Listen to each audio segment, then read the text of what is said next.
নেমেছে তারা তো মানুষকে দুবেলা অন্ন দিতে পারছেন না, সেই মানুষগুলোকে অন্য রাজ্যে অযোধ্যায় গিয়ে রাম মন্দিরে গিয়ে নিজেদের আশ্রয় নিতে হচ্ছে। পশ্চিমবঙ্গে এই মুহূর্তে পরিযায়ী শ্রমিকের সংখ্যা হচ্ছে 65 লক্ষের বেশি। পশ্চিমবঙ্গের লোহায় উত্তরপ্রদেশের গুটকার থুতু দিয়ে জং ধরতে দেব না, এই যারা হিন্দি ভাষাভাষী মানুষ সম্পর্কে বক্তব্য রাখেন, যারা গুজরাটিদের দিকে তাকিয়ে বলেন হোদল কুতকুত, আজকে সবচেয়ে বেশি হয়তো পরিযায়ী শ্রমিক সেখানেই আছেন। তো স্বাভাবিকভাবেই অযোধ্যায় রাম মন্দির তৈরির পরে সেখানে আর্থসামাজিক একটা উত্থান হয়েছে, পরিস্থিতি বদলেছে, কাজ পাচ্ছেন।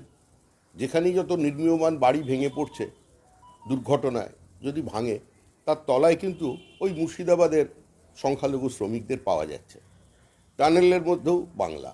এর কারণটা হচ্ছে এ রাজ্যে কর্মসংস্থানের সুযোগ নেই। যে টাকা এখানে মানুষ শ্রম দিতে বাধ্য হন তার থেকে অনেক বেশি তারা আয় করেন অন্য রাজ্যে, সেই জন্য মানুষ যাচ্ছে। যতদিন তৃণমূল থাকবে এ রাজ্যের অর্থনৈতিক অবস্থা এরকমই থাকবে।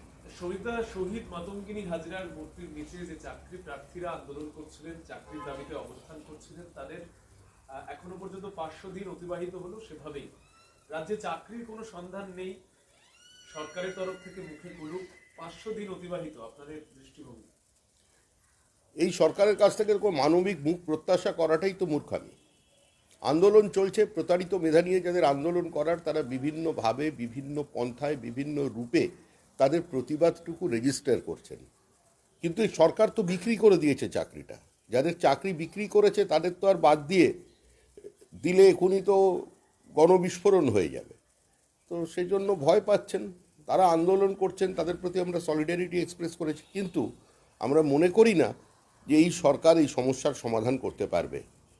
খুব শীঘ্রই 26-এর আগেই নতুন সরকার হবে, ইস্যুগুলোকে অ্যাড্রেস করে নেবে, ঠিকঠাক যাতে চলে, স্কুল যাতে ছন্দে ফেরে সেই ব্যবস্থা করবে। একটা বিষয়, গতকাল হাওড়াতে আপনাদেরই একজন কার্যকর্তা, তার বাড়ি থেকে 41.2 কেজি গাঁজা উদ্ধার হয়েছে, এবং সেটা নিয়ে রীতিমতো তৃণমূল কংগ্রেস বিরোধিতায় নেমেছিল। আজকে তাকে গ্রেপ্তার করা হয়েছে, এবং তার যেটা বক্তব্য যে বিজেপি তাকে ফাঁসিয়েছে, বিজেপি এই ঘটনার সঙ্গে যুক্ত। আপনাদের প্রথম যে কাজটা করা দরকার, তাকে গাঁজাশ্রী উপাধি দিয়ে দেওয়া দরকার, এবং রাজ্য সরকারকে প্রশ্ন করা উচিত যে আপনাদের এই গাঁজাশ্রী প্রকল্পটা কবে থেকে চলছে।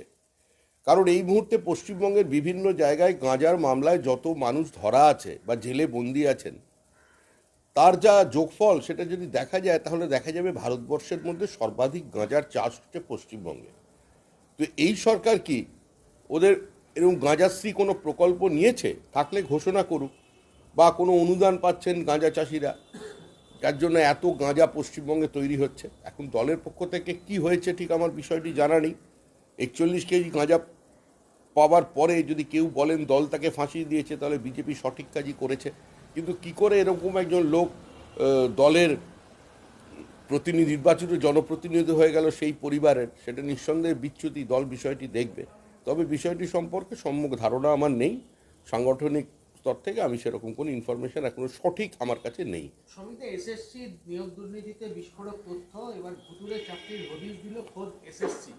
নবম এবং দশমে ভুতুড়ে চাকরি, ইতিহাস, ভূগোল, ইংরেজি, জীবনবাগান বিভিন্ন ক্ষেত্রে দেখা যাচ্ছে ভুতুড়ে হদিশ, এবং খোদ এসএসসি এই হদিশ দিল। তদন্ত এগোচ্ছে, একটু স্লথ, সেই জন্য এসএসসিও আস্তে আস্তে করে পর্দা তুলছে। প্রকৃত সত্য কোনো না কোনো দিন মানুষের সামনে আসবে। ভুতুড়ে চাকরি তো হবেই, ভুতুড়ে ওয়েমার শিট আছে, ভুতুড়ে শিক্ষক আছে, ভুতুড়ে মানুষজন আছে যারা 75-25-এর ভাগাভাগি করে ফেলেছে। তো সেক্ষেত্রে এ ধরনের ভুতুড়ে মার্কশিটও পাওয়া যাবে, আর তার সঙ্গে কাগজপত্র বিহীনও কিছু পরীক্ষার্থীকে পাওয়া যাবে, এখানে পাওয়া যাবে, মিউনিসিপ্যাল সার্ভিসে পাওয়া যাবে। যে দপ্তরে নিয়োগের সুযোগ পেয়েছে তৃণমূল কংগ্রেস, সেখানে তাদের এই ভুতুড়ে ছোঁয়াটা দিতে বাকি রাখেনি। ফলে এটা কোনো বিচ্ছিন্ন ঘটনা নয়, এটা হয়েছে।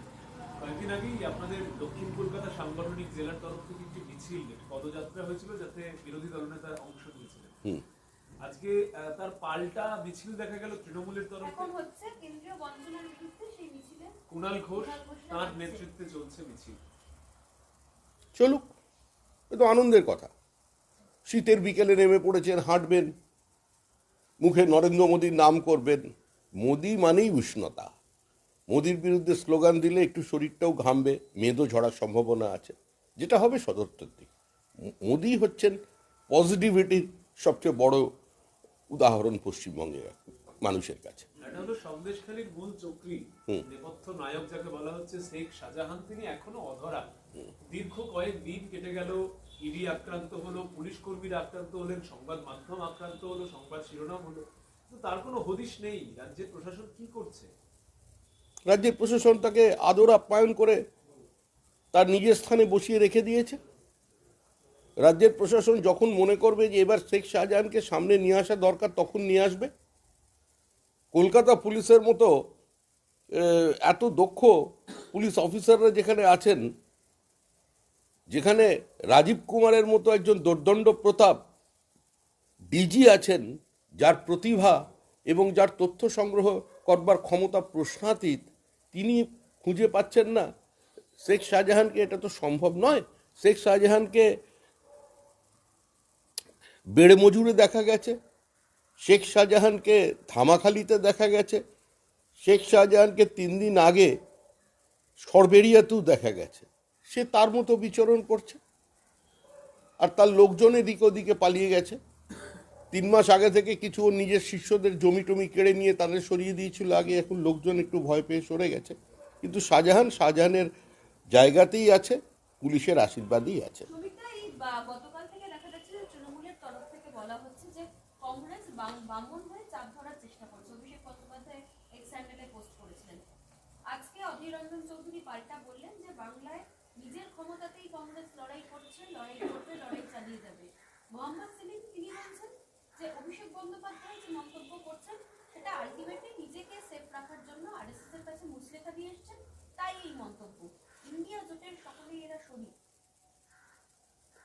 এটা তো স্বাভাবিকই আছে। এখন মোহাম্মদ সেলিমকে প্রশ্ন করুন না, যে যখন মাঝখানে রাহুল গান্ধী বসে থাকেন, একদিকে সীতারাম ইয়েচুরি আর অন্যদিকে মমতা বন্দ্যোপাধ্যায়, মুখ্যমন্ত্রীর হাতে দেখা যায় টেলিফোনে তিনি কিছু করছেন, আর খুব উদ্বিগ্ন হয়ে সীতারাম ইয়েচুরি রাহুল গান্ধীর সঙ্গে কথা বলছেন।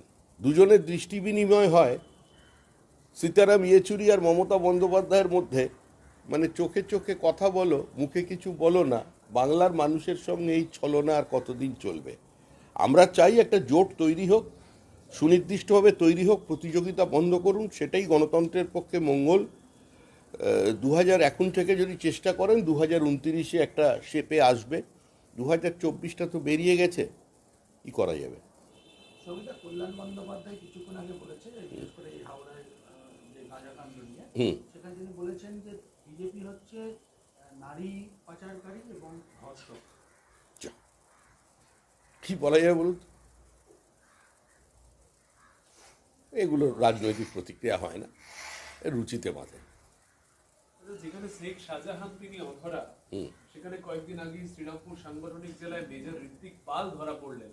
তার এখনো পর্যন্ত পুলিশের হেফাজত থেকে মুক্তি হলো না। একজন মেজর, প্রাক্তন সেনাকর্তা, তিনি পুলিশের হাতে গ্রেফতার, তার কোনো মানে হেফাজত থেকে তার কোনো মুক্তি নেই। উনি অপরাধ করেছেন।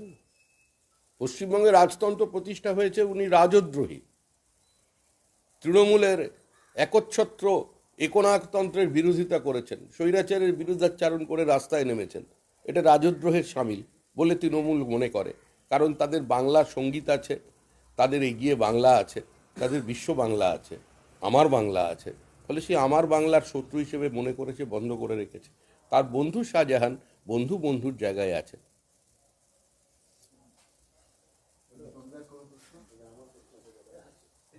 দীপকদা আছে দরজাটা টেনে রাখুন। এই বিজেপির সঙ্গে মাদক ব্যবসায়ীদের আর্থিক যোগ রয়েছে, যেটা কুণাল ঘোষ বলছেন।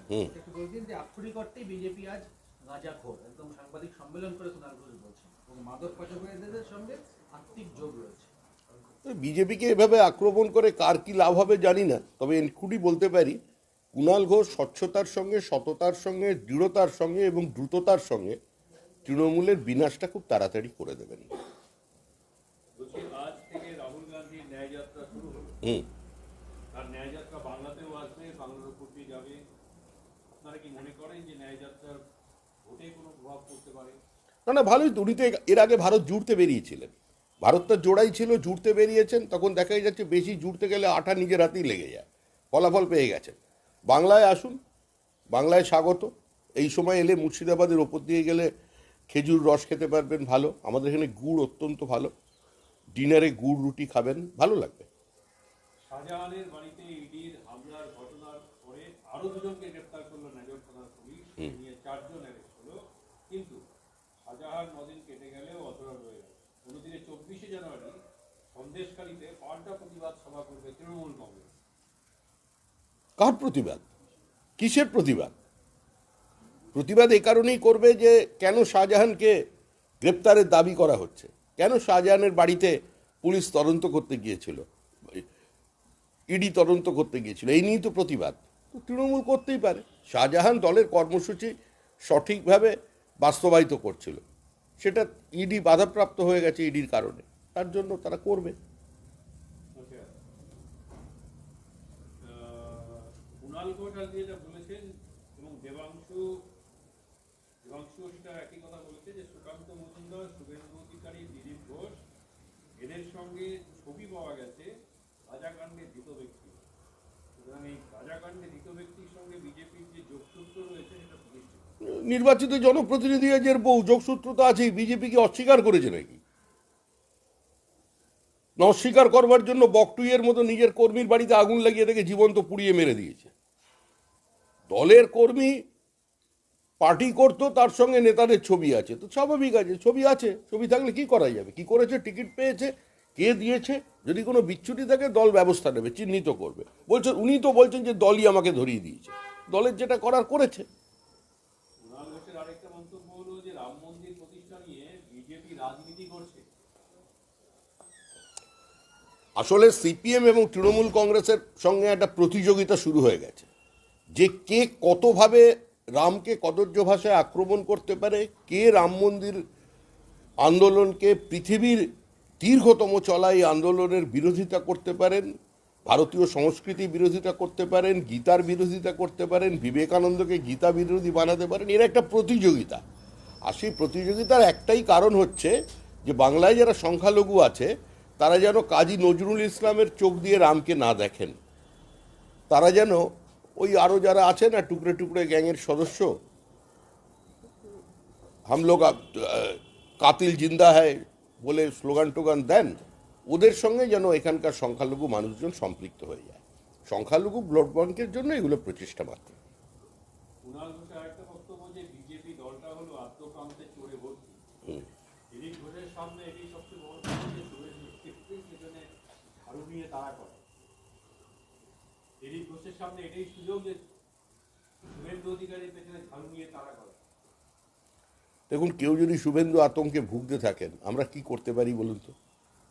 আমরা বলেছি একটু রাজ্যপালের কাছে যান, হাতে খড়ি দিয়েছিলেন ওনাকে নিয়ে দক্ষিণ ভারতে চিকিৎসা করান। এখানে তো পিজি হসপিটালে, এসএসকেএম হসপিটালে মুখ্যমন্ত্রীর হাঁটু সেপটিক হয়ে যাচ্ছে। আপনাদের এই শুভেন্দু আতঙ্ক যে স্নায়ুরোগে একটা ধরা দিয়েছে, এর থেকে একটু মুক্তি পাওয়ার চেষ্টা করুন অন্তত নির্বাচনের আগে। শুভেন্দুর নেতা, শুভেন্দুর গ্রহণযোগ্যতা আছে, প্রতিষ্ঠা আছে, প্রত্যেক বক্তব্যে তো সেটাই আপনারা প্রতিষ্ঠা করছেন। তুলাকে না পাওয়ায় ব্যবসায়ীকে ধরে দিয়ে কুপিয়ে খুন করার চেষ্টার ঘটনা ঘটল ব্যারাকপুর সদর বাজার এলাকায়। ঘটনা এলাকায় আতঙ্ক, একজন গ্রেপ্তার হয়েছে। এটা কোনো বিচ্ছিন্ন ঘটনা নয়, সারা রাজ্য জুড়ে একই ঘটনা হয়েছে। এর আগে পিটিয়ে খুন করা হয়েছে তোলা না দিতে পারা। এই তোলা নিয়েই তো তোলাতুলি চলেছে চারিদিকে। তৃণমূলকে খুন করছে। গত 9 মাসে রাজ্যে যত খুন হয়েছে তৃণমূল কংগ্রেসের কর্মীরা, আর খুন করেছে তৃণমূল কংগ্রেস। আমরা তো আগেও বলেছি, আবার বলছি যে তৃণমূলের হাত থেকে তৃণমূলকে বাঁচানোর জন্য এই সরকারটার চলে যাওয়ার প্রয়োজন আছে। কুণাল ঘোষের আরেকটা দাবি হলো যে সাকরাইলের ধৃত গাঁজা ব্যবসায়ীর সঙ্গে যে সমস্ত বিজেপি নেতাদের দেখা গেছে তাদের বিরুদ্ধে তাদেরকেও এবার তদন্তের আওতায় নিয়ে আসা হবে। তদন্তের আওতায় তো নিয়ে আসতে হবে রাজ্যের স্বরাষ্ট্র মন্ত্রককে, যে গাঁজাশ্রী বলে কোনো প্রকল্প এ রাজ্যে আছে কিনা। একজনের বাড়ি থেকে 41 কেজি গাঁজা পাওয়া যাচ্ছে, কোনো সমাজ বিরোধীকে ধরে থানায় নিয়ে আসছে 26 কেজি গাঁজা, 17 কেজি গাঁজা, 30 কেজি গাঁজা। এত গাঁজার চাষ পশ্চিমবঙ্গে হচ্ছে কি করে? এই সরকারকে আগে তার কৈফিয়ত দিতে হবে যে তারা গাঁজা চাষিদের জন্য কোনো প্যাকেজ ঘোষণা করেছেন কিনা, তাদের উৎসাহ দেওয়ার জন্য বিশেষ অনুদান মুখ্যমন্ত্রী দিচ্ছেন কিনা, গাঁজাশ্রী বলে নতুন কোনো প্রকল্প তিনি চালু করেছেন কিনা শিক্ষাশ্রীর সঙ্গে, সেটা আমাদের আগে জানা দরকার। আরেকটা হচ্ছে কল্যাণ বন্দ্যোপাধ্যায় আজকে বলেছেন যে 31 জানুয়ারি থেকে 9 ফেব্রুয়ারি পর্যন্ত সংসদের যে অধিবেশন হবে সেই অধিবেশনটি হবে বিজেপি সাংসদদের জন্য শেষ সংসদ যাত্রা। বাংলার বিজেপি সাংসদরা শেষবারের জন্য সংসদে যাবেন, তারপর আর যেতে পারবেন না। মনের কথা বলে ফেলেছেন। উনি জানেন উনি এখনো ব্যাটিং করে যাচ্ছেন, নরম গরম বক্তৃতা গলা ফাটিয়ে দিয়ে যাচ্ছেন। দল যদি ওকে টিকিটও দেয় লক্ষাধিক ভোটে পরাজিত হবেন, এটা উনি বোঝেন। উনি যথেষ্ট একজন জ্ঞান বুদ্ধি সম্পন্ন মানুষ, ওনার প্রজ্ঞা নিয়ে কারোর কোনো প্রশ্ন নেই। কিন্তু এটা ঠিকই উনি ওনার মনে যে কথাটা আছে, ওনার অবচেতন মনের কথাই মুখ দিয়ে বেরিয়ে এসেছে। তিনি এবার এই সংসদে যেতে পারবেন না, এটাই কালের দেওয়াল লিখন। নিয়োগ হয়েছে নারী আরেকটা বিদ্বেষী। বলেছেন যে আমাদের পাশে মানুষ আছে, ফলে যতই আপনারা বাংলার মানুষকে মমতা বন্দ্যোপাধ্যায়ের নাম তাদের মন থেকে মুছে দিতে চাইছেন, সম্ভব হবে না। আগামী নির্বাচনে বিজেপি তার যোগ্য জবাব পাবে। এরাই তো মমতা ব্যানার্জিকে ডুবিয়েছে। এই কল্যাণ ব্যানার্জির মতো লোকজনই তো ভুলভাল আইন শিখিয়ে মমতা বন্দ্যোপাধ্যায়কে ডুবিয়েছে। মানুষের দেহ করের টাকা খরচা করে এখান থেকে সুপ্রিম কোর্ট নিয়ে গেছে, আর বারবার রাজ্য সরকারকে হারিয়েছে, আর মুখ্যমন্ত্রীকে ভৎসনার সামনে দাঁড় করিয়েছে। ডোবানোর নায়ক তো এরই চারিদিকে আছে মমতা ব্যানার্জিকে। নারী বিদ্বেষী বা ধর্ষকদের বারবার বলা হচ্ছে, এটা কি মানে প্রচারের আসার জন্য কল্যাণ বন্দ্যোপাধ্যায় যে বলছেন যে বিজেপি নারী বিদ্বেষী? ওনার বক্তব্যের গ্রহণযোগ্যতা ওনার দলের মধ্যেই নেই, বাইরের লোক কি বলবে।